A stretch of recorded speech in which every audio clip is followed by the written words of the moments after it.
மோர் தென் 2500 mutual fund இந்தியாவில் இருக்கு. நமக்கான பெஸ்ட் மியூச்சுவல் ஃபண்டை எப்படி செலக்ட் பண்ணுறது? ஒரு சில பேசிக் கான்செப்டை லேர்ன் பண்ணிட்டு ரெக்வயர்டு டேட்டாவை ஃபில்டர் பண்ணி அதை நான் எக்ஸ்பிளைன் பண்ண போகிற எக்ஸல் ஷீட்டில் ஃபீட் பண்ணால் மட்டும் போதும், you will get your best mutual fund. நான் இப்போ எக்ஸ்பிளைன் பண்ண போகிற மெத்தடை யூஸ் பண்ணி தான் என்னோட மியூச்சுவல் ஃபண்டை செலக்ட் பண்ணியிருக்கேன். இந்த வீடியோவை ஃபுல் ஃபோக்கஸோட பாருங்கள்.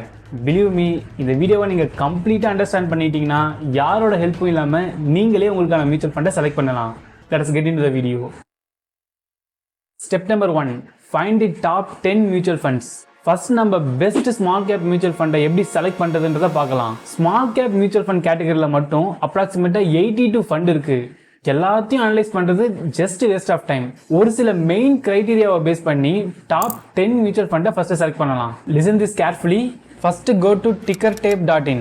அதில் screener. We are going to filter the mutual funds. Start screening. See, this is the layout. First category, நம்ம இப்போ பெஸ்ட் ஸ்மால் கேப் மியூச்சுவல் ஃபண்டை செலக்ட் பண்ண போகிறோம். ஸோ ஈக்விட்டியில் ஸ்மால் கேப் ஃபண்ட். டோட்டலாக ஸ்மால் கேப் ஃபண்ட்ஸில் மட்டும் 82 மியூச்சுவல் ஃபண்ட்ஸ் இருக்குது. நம்ம ஒரு 5 ஃபில்டர்ஸ் ஆட் பண்ணி நமக்கு தேவையான அந்த டாப் 10 மியூச்சுவல் ஃபண்டை செலக்ட் பண்ண போகிறோம். First one plan. IDCW growth bonusனு 3 ஆப்ஷன்ஸ் இருக்கு. ஆல்ரெடி இதெல்லாம் ப்ரீவியஸ் வீடியோஸ்லேயே எக்ஸ்பிளைன் பண்ணிட்டேன். IDCWனா income distribution cum capital withdrawal. சிம்பிளாக சொல்லணும்னா கிடைக்கிற ப்ராஃபிட்டை பீப்புள் கிட்டே டிஸ்ட்ரிபியூட் பண்ணுறது தான் IDCW. இதுவே பீப்புள் கிட்டே டிஸ்ட்ரிபியூட் பண்ணாமல் அகைன் ரீஇன்வெஸ்ட் பண்ணுறது தான் growth. Here we have to select growth. அப்போதான் நமக்கு காம்பவுண்டிங் எஃபெக்டோட பெனிஃபிட்ஸ் கிடைக்கும். Next AUM, which is asset under management. டோட்டலாக ஒரு மியூச்சுவல் ஃபண்ட் எவ்வளோ மணியை பீப்புள் கிட்டேருந்து கலெக்ட் பண்ணி அதை இன்வெஸ்ட் பண்ணுறாங்க அப்படின்றத டினோட் பண்ணுறது தான் AUM.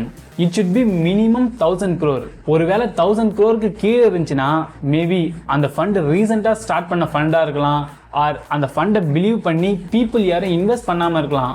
வாட் எவர், எந்த AUM மோர் தென் 1000 crore பீப்புள் கிட்டேருந்து கலெக்ட் பண்ணியிருக்காங்களோ அந்த மியூச்சுவல் ஃபண்டை மட்டும்தான் கன்சிடர் பண்ண போகிறோம்.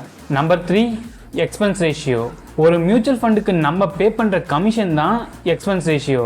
இதில் எந்த வேல்யூவும் சேஞ்ச் பண்ண வேணாம், but we need this expense ratio data for future use. Then number 4, 5 years CAGR. CAGRனா compound annual growth rate. Last 5 yearsஸாக ஆவரேஜாக ஒரு ஃபண்ட் எவ்வளோ ரிட்டர்ன்ஸ் தந்திருக்கு அப்படின்றத டினோட் பண்ணுறது தான் 5 years CAGR. Here we don't want negative data, so அதை minimum 0ல செட் பண்ணிக்கலாம். ஃபைனலாக டைம் சின்ஸ் இன்செப்ஷன். இன்செப்ஷன்னா ஸ்டார்டிங் அப்படின்றது மீனிங். ஒரு ஃபண்ட் லான்ச் பண்ணி எவ்வளோ மந்த் ஆகுது அப்படின்றத டினோட் பண்ணுறது தான் டைம் சின்ஸ் இன்செப்ஷன். இதுலேயும் நீங்கள் எந்த வேல்யூவும் சேஞ்ச் பண்ண வேணாம். ஒருவேளை இப்போ நம்ம டிஸ்கஸ் பண்ண பேராமீட்டர் உங்களுக்கு மிஸ் ஆச்சுன்னா ஆட் ஃபில்டரில் போய் இங்கே சர்ச் பண்ணி அதை ஆட் பண்ணிக்கலாம். பேசிக் 5 ஃபில்டர்ஸ் அப்ளை பண்ணதுக்கப்புறம் ஃபைனலி வி காட் 18 ஃபண்ட்ஸ். இந்த 18 ஃபண்ட்ஸ்லேருந்து தான் நம்ம டாப் 10 ஃபண்டை செலக்ட் பண்ண போகிறோம். கிடைச்ச அவுட்புட்டை எக்ஸ்பென்ஸ் ரேஷியோ பேஸ் பண்ணி அசெண்டிங் ஆர்டரில் ஃபில்டர் பண்ணுங்க, which is lowest to highest start பண்ணுங்க. First of all why expense ratio base பண்ணி ஸ்டார்ட் பண்ணணும். ஒரு மியூச்சுவல் ஃபண்டை செலக்ட் பண்ண போகிறோன்னா மெயினாக பார்க்க வேண்டியது எக்ஸ்பென்ஸ் ரேஷியோ. நமக்கு ஆல்ரெடி தெரியும் ஒரு மியூச்சுவல் ஃபண்டுக்கு பே பண்ணுற கமிஷன் தான் எக்ஸ்பென்ஸ் ரேஷியோ.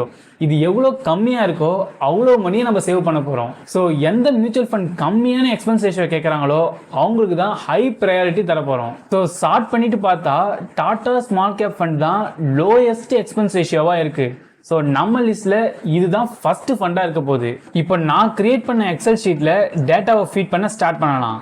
ரிமெம்பர் திஸ், எந்த பேக்ரவுண்ட் லைட் ஆரஞ்சு கலரில் இருக்கோ அங்கே தான் நீங்கள் இன்புட் தரணும்.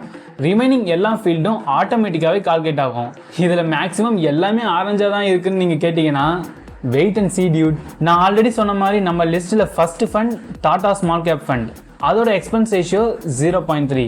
We need some extra datas. அந்த ஃபண்டோட AUM சைஸ் என்ன, லாஸ்ட் 5 yearsஸாக எவ்வளோ CAGR ரிட்டர்ன் தந்திருக்கு, அந்த ஃபண்ட் லான்ச் பண்ணி எவ்வளோ மந்த் ஆகுது, அண்ட் ஃபைனலாக அந்த ஃபண்ட் எவ்வளோ ரோலிங் ரிட்டர்ன்ஸ் தந்திருக்கு அப்படின்றத ஃபைன் பண்ணணும். Leave this rolling return. இன்னும் ஃபியூ மினிட்ஸில் நான் அதை பற்றி எக்ஸ்பிளைன் பண்ணுறேன். ரிமைனிங் ஆல் டேட்டாவை நம்ம ஆல்ரெடி பார்த்துட்டோம். Again go to ticket tab. நம்ம ஆல்ரெடி எக்ஸ்பென்ஸ் ரேஷியோவை பேஸ் பண்ணி ஃபில்டர் பண்ணதுலேயே எல்லா டேட்டாவும் இருக்குது. First we need AUM size. Tata small கேப்போட AUM சைஸ் 7867. அதை மென்ஷன் பண்ணிக்கலாம். தென் எக்ஸ்பென்ஸ் ரேஷியோ, இதை ஆல்ரெடி மென்ஷன் பண்ணியாச்சு. Then 5 years CAGR. Tata small cap ஃபண்டோட லாஸ்ட் 5 years CAGR 36.74. அதையும் மென்ஷன் பண்ணியாச்சு. ரோலிங் ரிட்டர்ன்ஸ் அதை ஃபைனலாக பார்த்துக்கலாம். லாஸ்ட்டாக அந்த ஃபண்ட் லான்ச் பண்ணி எவ்வளோ மந்த் ஆகுது அப்படின்றத நோட் பண்ணணும். Which is time since Inception. அது 70 மந்த் ஆகுது. நீங்கள் 70 மந்த்ன்றதை நோட் பண்ணால் மட்டும் போதும், அதை லான்ச் பண்ணி எத்தனை இயர் ஆகுது அப்படின்றது ஆட்டோமேட்டிக்காக கால்குலேட் ஆகிடும். இதே மாதிரி நீங்கள் டாப் 10 ஃபண்டோட எல்லா டேட்டாஸையும் இந்த எக்ஸல் ஷீட்டில் ஃபீட் பண்ணணும். நான் ஆல்ரெடி மேனுவலாகவே டாப் 10 ஃபண்டோட டேட்டாவை ஃபீட் பண்ணிட்டேன். நான் மேனுவலாலாம் பண்ண மாட்டேன் அப்படின்னு நினச்சிங்கன்னா you can export that, but அது கொஞ்சம் செலவாகும். Step number 3, find the rolling return. நான் இதை சிம்பிளாக எக்ஸ்பிளைன் பண்ண ட்ரை பண்ணுறேன். ஃபார் எக்ஸாம்பிள், இதுதான் எக்ஸ் மியூச்சுவல் ஃபண்டோட பர்ஃபார்மன்ஸ் டேட்டா அப்படின்னு கன்சிடர் பண்ணிக்கலாம். எக்ஸ் ஆக்சிஸில் number of years and y ஆக்சிஸில் எவ்வளோ க்ரோத் வந்திருக்கு அப்படின்றத மென்ஷன் பண்ணிக்கலாம். First we are going to find the average growth rate. Last 5 இயர்ஸில் இந்த எக்ஸ் மியூச்சுவல் ஃபண்ட் எவ்வளோ ரிட்டர்ன்ஸ் வந்திருக்கு அப்படின்றத கால்குலேட் பண்ணி பார்க்கலாம். கரண்ட்டாக 2024 இருக்கும். 5 இயர்ஸ்னா 2019. ஸோ 2019லேருந்து கரண்ட்டாக 2024 வரைக்கும் எவ்வளோ ரிட்டர்ன்ஸ் தந்திருக்கு அப்படின்றத எல்லாத்தையும் ஆவரேஜ் பண்ணால் கிடைக்கிறது தான் ஆவரேஜ் ஆனுவல் க்ரோத் ரேட். இதுவே 5 இயர்ஸ் CAGRனா அது வேற, அதுக்கு டிஃப்ரெண்ட் ஃபார்முலாவே இருக்குது. we will see that in future. But இப்போதைக்கு நீங்கள் என்ன புரிஞ்சுக்கணுன்னா, ஆவரேஜ் ஆனுவல் க்ரோத் ரேட்டாக இருந்தாலும் சரி, CAGR இருந்தாலும் சரி, last 3 years, last 5 years or last 10 years அப்படின்ற ரீசன்ட் டேட்டாவை வச்சு மட்டும்தான் கால்குலேட் பண்ணுவோம். ஒரு fund last 3 years or 5 years மட்டும் நல்லா பர்ஃபார்ம் பண்ணால் பத்தாது, அது ஃப்ரம் பிகினிங்லேருந்து கன்சிஸ்டண்ட்டாக பர்ஃபார்ம் பண்ணணும். அதை எப்படி ஃபைன் பண்ணுறது? ஃபஸ்ட்டு 5 இயர்ஸை எடுத்துக்கலாம். ஃபார் எக்ஸாம்பிள் 2014லேருந்து 2019 வரைக்கும் கால்குலேட் பண்ணலாம். அப்போ தந்த ரிட்டர்ன்ஸை எல்லாத்தையும் ஆவரேஜ் பண்ணால் we got 4.8%. Same next 5 years 2015லேருந்து 2020 வரைக்கும் கால்குலேட் பண்ண போகிறோம். அப்போ தந்த ரிட்டர்ன்ஸை ஆவரேஜ் பண்ணால் we got again 4.8%. இப்படி நெக்ஸ்ட் 5 இயர்ஸ் அப்படின்னு சொல்லிட்டு எல்லா வேல்யூ ஆவரேஜ் பண்ணால் we got this data. இந்த எல்லா டேட்டாவையும் ஆவரேஜ் பண்ணால் we got 4.7%. இதை தான் ரோலிங் ரிட்டர்ன் அப்படின்னு சொல்கிறாங்க. Here we are rolling the returns and கிடைச்ச வேல்யூவை ஆவரேஜ் பண்ணி ரிட்டர்ன்ஸை கால்குலேட் பண்ணுறதுனால தான் இதை ரோலிங் ரிட்டர்ன்ஸ் அப்படின்னு சொல்கிறாங்க. இந்த ரோலிங் ரிட்டர்ன்ஸை வச்சுக்கிட்டு ஒரு ஃபண்ட் கன்சிஸ்டண்ட்டாக ரிட்டர்ன் தருதா இல்லையா அப்படின்றத ஈஸியாக ஃபைன் பண்ணிடலாம். டோன்ட் வரி, இவ்வளோ கால்குலேஷன் போட்டு இதை ஃபைன் பண்ணணும்னு அவசியம் இல்லை. Just go to Google rolling returns of mutual fund அப்படின்னு டைப் பண்ணுங்க. Go to this website. First category select equity small cap, then fund name Tata small cap direct regular, then start rate. எப்போலேருந்து rolling return calculate பண்ண போகிறோம் அப்படின்றது தான் start rate. நீங்கள் ரேண்டமாக ஏதோ ஒரு டேட்லாம் செலக்ட் பண்ணக்கூடாது. நாம் செலக்ட் பண்ண ஃபண்டோட டேட்டாஸை செக் பண்ணி பாருங்கள். எந்த ஃபண்ட் நியூவாக கிரியேட் பண்ண ஃபண்ட் அப்படின்றத செக் பண்ணி பாருங்கள். இந்த கேஸில் Edelweiss small cap fund and Canara Rob small cap ஃபண்ட்னா ரீசெண்டாக லான்ச் பண்ண ஃபண்ட், விச் இஸ் இது ரெண்டும் ஃபார்ம் பண்ணி 67 மந்த் தான் ஆகுது. Just Google it. Edelweiss small cap fund February 7, 2019 launch பண்ணியிருக்காங்க. இதுவே Canara Rob fund February 15, 2019 start பண்ணியிருக்காங்க. ஸோ நம்ம March 2019 தான் ரோலிங் ரிட்டர்ன் கால்குலேட் பண்ணணும், which is applicable to all funds. அப்போ தான் கம்பேரிசன் பண்ண கரெக்டாக இருக்கும். So date should be March 1, 2019. Select rolling return period. You have to select 5 years because நம்ம ஆல்ரெடி 5 இயர்ஸ் CAGR தான் கால்குலேட் பண்ணியிருக்கோம். Submit. You can see the graph here. அதுக்கு கீழே பார்த்தீங்கன்னா you can see the rolling returns. இதில் we need average rolling returns which is 31.23. Fine பண்ண டேட்டாவை எக்ஸல் ஷீட்டில் மென்ஷன் பண்ணிக்குவாங்க. சேம் இதே ப்ராசஸை யூஸ் பண்ணி ரிமைனிங் இருக்க எல்லா ஃபண்டோட ரோலிங் ரிட்டர்ன்ஸையும் ஃபைன் பண்ணி அதை இங்கே ஃபீட் பண்ணிக்கோங்க. நான் ஆல்ரெடி எல்லா ஃபண்டோட ரோலிங் ரிட்டர்ன்ஸையும் ஃபைன் பண்ணி ஃபீட் பண்ணிட்டேன். ஃபைனல் ஸ்டெப், ரேங்க் தி மியூச்சுவல் ஃபண்ட். ஒரு க்ரைட்டீரியாவை பேஸ் பண்ணியும் மியூச்சுவல் ஃபண்டை ரேங்க் பண்ண போகிறோம். இதை மேனுவலாக பண்ணணும்னு அவசியம் இல்லை. நான் ஆல்ரெடி ஃபார்முலாஸ் எல்லாத்தையும் எக்ஸல் ஷீட்டில் ஃபீட் பண்ணிட்டேன். நீங்கள் ஜஸ்ட் ரெக்வயர்ட் டேட்டாவை தந்தால் மட்டும் போதும், அதுவே ஆட்டோமேட்டிக்காக ரேங்க் பண்ணிடும். I will explain that. First AUM size. எந்த ஃபண்ட் மேக்ஸிமம் மணியை கலெக்ட் பண்ணியிருக்கோ அதுதான் ஃபர்ஸ்ட் ப்ரையாரிட்டி. இந்த கேஸில் நிப்பான் இந்தியா தான் 56,468 crore கலெக்ட் பண்ணியிருக்கு. ஸோ அதுதான் first place. HDFC 31,522 crores collect பண்ணி செகண்ட் பிளேஸில் இருக்குது. So AUM highest to lowest அப்படின்ற பேசிஸில் ரேங்க் பண்ணிக்கலாம். இது ஆட்டோமேட்டிக்காகவே கால்குலேட் ஆகிடும். தென் எக்ஸ்பென்ஸ் ரேஷியோ. எந்த ஃபண்ட் கம்மியான கமிஷன் வாங்குறாங்களோ அவங்களுக்கு தான் ஃபர்ஸ்ட் ப்ரையாரிட்டி. இங்கே Tata small cap fund 0.3% expense ratio வாங்குறாங்க. இருக்கிறதுலையே இதுதான் மினிமம் எக்ஸ்பென்ஸ் ரேஷியோ. ஸோ அதுக்கு தான் ரேங்க் நம்பர் 1. தென் எடில்வி ஸ்மால் கேப் ஃபண்ட் செகண்ட் ரேங்க்ல இருக்கு. இது மாதிரி லோயஸ்ட் டு ஹையஸ்ட் அப்படின்ற பேசிஸில் எக்ஸ்பென்ஸ் ரேஷியோவை ரேங்கிங் பண்ணிக்கலாம். தென் 5 years ஏஜிஆர் ஆல்ரெடி நீங்களே கெஸ் பண்ணிடலாம். எந்த ஃபண்ட் மேக்ஸிமம் ரிட்டர்ன்ஸ் தந்திருக்கோ அதுக்கு தான் ஃபர்ஸ்ட் ப்ரையாரிட்டி. இந்த கேஸில் டாடா ஸ்மால் கேப் ஃபண்ட் தான் 51.21% இருந்திருக்கு. So it will be the rank 1.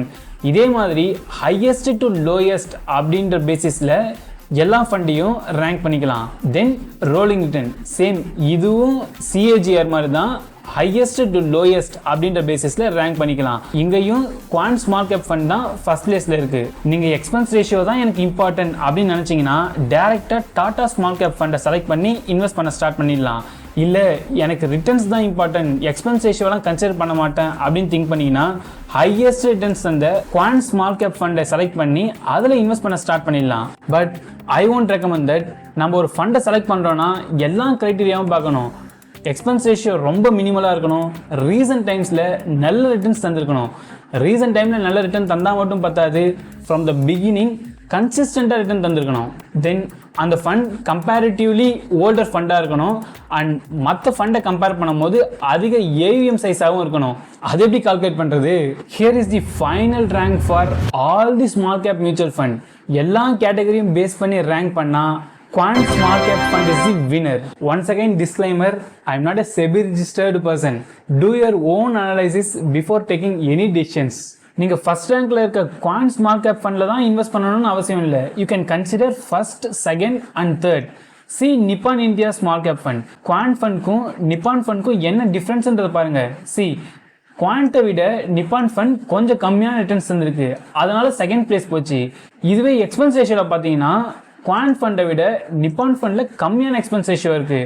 எனக்கு எக்ஸ்பென்ஸ் ரேஷியோ தான் இம்பார்ட்டன்ட் நினச்சிங்கன்னா you can go with second rank which is Nippon India. இந்த மாதிரி first rank, second rank and third ரேங்க்ல இருக்க 3 ஃபண்டத்தையும் கம்பேர் பண்ணிட்டு ஃபைனலாக டெசிஷன் எடுங்க. Whatever, Quant small cap fund is the winner. நானும் இந்த குவான்ட் ஸ்மால் கேப் ஃபண்டில் தான் இன்வெஸ்ட் பண்ணிட்டு இருக்கேன். You can check out my mutual fund portfolio in this video. Same Excel sheet வச்சு large cap fund, mid cap fund னு எல்லா type of ஃபண்ட்லையும் best ஃபண்டை உங்களால் செலக்ட் பண்ண முடியும். If you get the same confident and இந்த வீடியோலேருந்து உங்களுக்கு ஏதாவது வேல்யூ கிடைச்சிருந்தா இந்த வீடியோ லைக் பண்ணுங்க. உங்களோட தாட்ஸ் அண்ட் சஜஷன்ஸை கமெண்ட் பண்ணுங்க. இஃப் பாசிபிள் உங்கள் ஃப்ரெண்ட்ஸ் ஆர் ஃபேமிலியில் லைக் மைண்டட் பீப்புள் இருந்தாங்கன்னா இந்த வீடியோவை அவங்களுக்கு ஷேர் பண்ணுங்க. Because I believe that it will be useful for more people. Descriptionல எக்ஸல் ஷீட்டோட லிங்க் தந்திருக்கேன், download and use it. Wait, இந்த வீடியோ இன்னும் கம்ப்ளீட் ஆகல. ரீசன்ட் டேஸ்ல மியூச்சுவல் ஃபண்ட் பத்தி நியூ திங்ஸை லேர்ன் பண்ணேன். What is Sharpe ratio, standard deviation, upside and downside deviation and ஒரு பெஞ்ச் மார்க்கை பேஸ் பண்ணி எப்படி ஒரு மியூச்சுவல் ஃபண்டை அனலைஸ் பண்ணுறது அப்படின்னு நிறைய அட்வான்ஸ்டு கான்செப்டை லேர்ன் பண்ணியிருக்கேன். First video how to invest your 1000 rupeesனு லைவாக இன்வெஸ்ட் பண்ணி எக்ஸ்பிளைன் பண்ணியிருக்கேன். அந்த வீடியோவில் எப்படி பெஸ்ட் இண்டெக்ஸ் ஃபண்டை செலக்ட் பண்ணுறது அப்படின்றத பார்த்தோம். We can consider that as a beginner way of selecting a mutual fund. இந்த வீடியோவில் சம் எக்ஸ்ட்ரா கான்செப்டை லேர்ன் பண்ணி ஒரு மியூச்சுவல் ஃபண்டை செலக்ட் பண்ணோம். இதை moderate level of selecting a mutual fund அப்படின்னு வச்சுக்கலாம். இன் ஃபியூச்சர் நான் ரீசெண்டாக லேர்ன் பண்ண கான்செப்டை பேஸ் பண்ணியும் அண்ட் ப்ரையாரிட்டி பேஸ் பண்ணியும் ஒரு மியூச்சுவல் ஃபண்டை எப்படி செலக்ட் பண்ணுறது அப்படின்றத பார்க்க போகிறோம். Maybe it will be the advanced level of selecting the mutual fund. For example, here you can mention like நான் 50% எக்ஸ்பென்ஸ் ரேஷியோக்கு ப்ரையாரிட்டி தர போகிறேன், 20% ஏயுஎம்க்கு ப்ரையாரிட்டி தர போகிறேன், 10%, 15%, 5%ன்னு நாம் மென்ஷன் பண்ணுற ப்ரையாரிட்டி பேஸ் பண்ணி ரேங்கை கால்குலேட் பண்ணணும். Moreover Sharpe ratio, standard deviation, upside and downside deviation and in பிட்வீனில் நான் ஏதாவது நியூ கான்செப்ட் லேர்ன் பண்ணாலும் அதையும் பேஸ் பண்ணி we are going to find the best mutual fund. இது எல்லாமே ப்ராக்ரஸிங் ஸ்டேஜில் இருக்குது. So stay tuned guys. நான் லேர்ன் பண்ண எல்லா இன்ஃபர்மேஷன்ஸையும் டிரான்ஸ்பரண்ட்டாக டிஸ்கஸ் பண்ண போகிறேன். If you are new to a channel and mutual fund பற்றி லேர்ன் பண்ணணும்னா check out this mutual fund playlist. You will get all the informations about mutual fund. It's just a beginning, more things to learn. We will grow together and escape from normalcy. Stay tuned. See you soon, Pasperos.